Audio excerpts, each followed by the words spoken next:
Well, it's time to get our bearings. Our address. Marcus and Jim, Westmont College, Santa Barbara, California, Western Hemisphere, North America, planet Earth.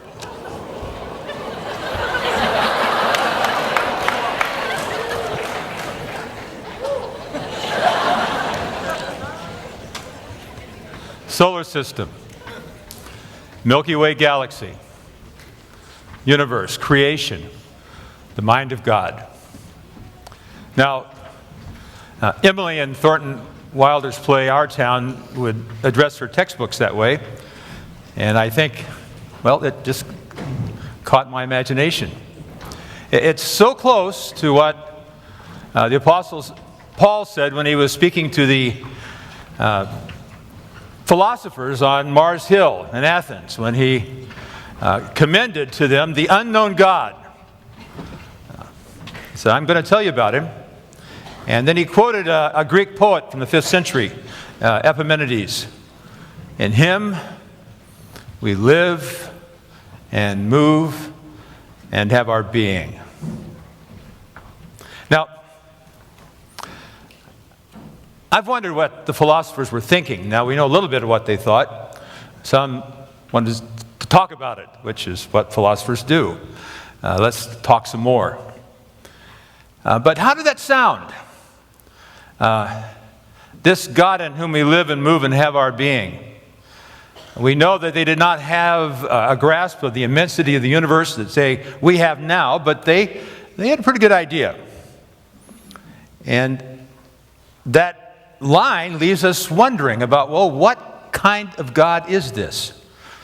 I want to quote from an iconic genius, Albert Einstein. He was asked if he believed in God. And here was his response. I'm not an atheist. I don't think I can call myself a pantheist. The problem involved is too vast for our limited minds. We are in the position of a little child entering a huge library filled with books in many languages. The child knows someone must have written those books. It does not know how. It does not understand the languages in which they are written. The child dimly suspects a mysterious order in the arrangement of the books, but doesn't know what it is. That, it seems to me, is the attitude of even the most intelligent human being toward God.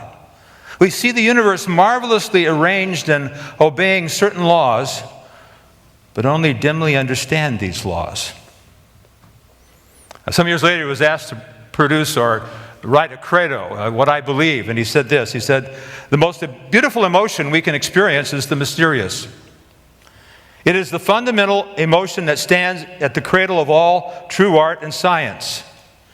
He to whom this emotion is a stranger, who can no longer wonder and stand wrapped in awe, is as good as dead, a snuffed-out candle. The sense that behind anything that can be experienced, there is something that our minds cannot grasp, whose beauty and sublimity reaches us only indirectly. This is religiousness. In this sense, and in this sense only, I am a devoutly religious man. And there's so much of what he says that we just have to say, well, yeah, of course. But let me reintroduce you to Jesus, who talked about his Father, who doesn't miss it if a sparrow falls to the ground and dies, who dresses the lilies of the field more beautifully than any king could possibly imagine. Same God. Well, but Jesus never talks about he believes this, but certainly the God of mountains and nebula and stuff like that, but he's Papa. Yeah. This God on whom we live and move and have our being. He invites us into a household of family members. Paul said to the Ephesians, I want to preach on this to you guys this year, this great prayer. He says, for this reason I kneel before the Father from whom his whole family in heaven and earth derives its name, and the Father. So, this is the one we're talking about. You know, we need to think about galaxies, but we need to think about Papa. And there's a danger in the gospel, isn't there? And we can make Jesus a kind of homie. Jesus, we're told, was astonished only twice.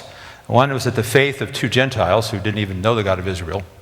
And one when he went back home to Nazareth, his hometown, and he couldn't do much because they kept saying, isn't this the son of Joseph, the carpenter?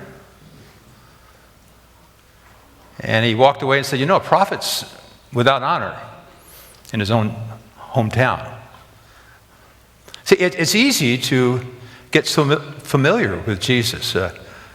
This household Jesus, in which he's the elder brother, and his Father, the creator of the universe, the Holy One, he tells us to pray to as Father. Yeah. Remember two brothers who got used to their father? One, the younger, decided, I've had enough of him.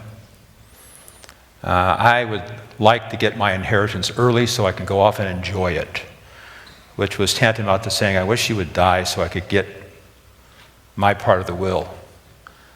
And he goes off. He doesn't know his father. Doesn't know him. He spent his life with him. He doesn't know him. And he blows it all on sex and booze and whatever else. And finally he comes to his senses. He says, whatever else my father was or wasn't, his servants get a better deal than I'm getting right now. I'll go back and say, look, I'm not worthy to be called your son. Just let me be a hired hand in the household. He still doesn't know his father. He thinks maybe a good speech will get him back in, but he doesn't know his dad, because when he comes home with his speech all rehearsed,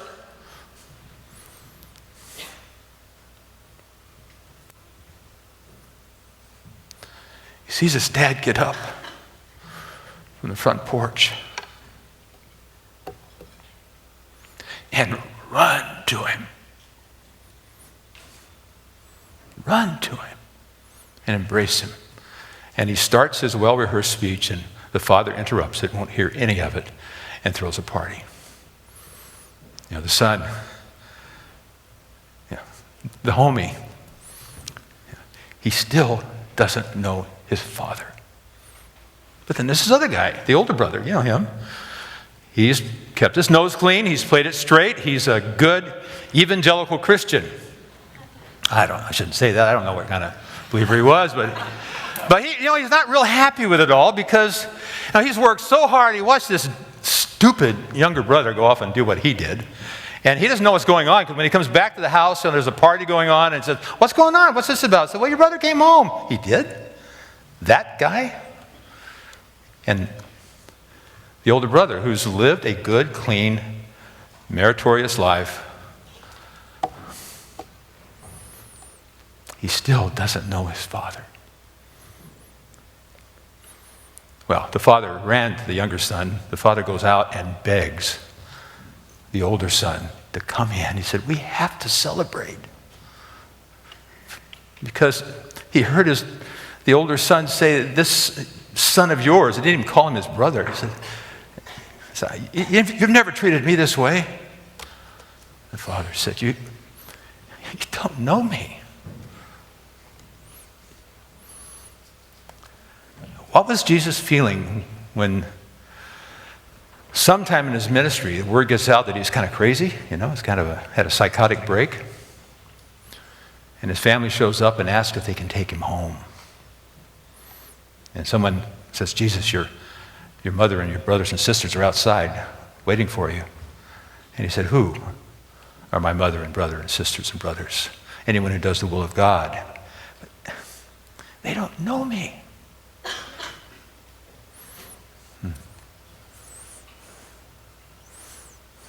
This is crazy, isn't it? This incredible creative force, this intellect beyond comprehension, who creates it all. He says, call me Papa.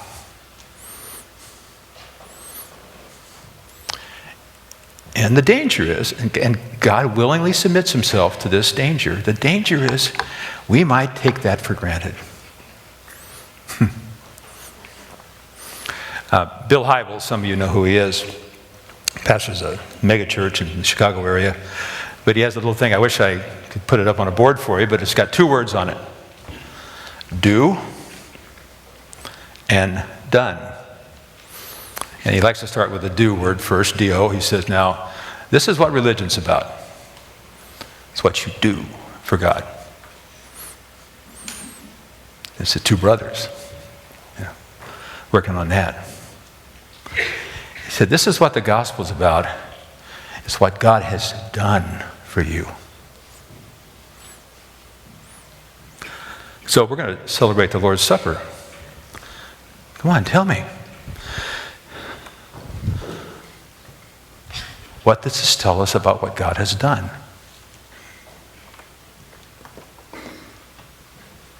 Broken. Poured out blood. Said, okay, there's things to do, right? But we got to start with the done part first. And we must never treat Jesus like a homie. Just one of the guys. No. And that's what chapel's about. We come here and we try to remember what's been done.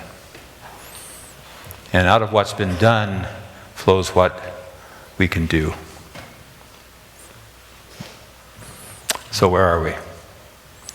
Well, let's say this.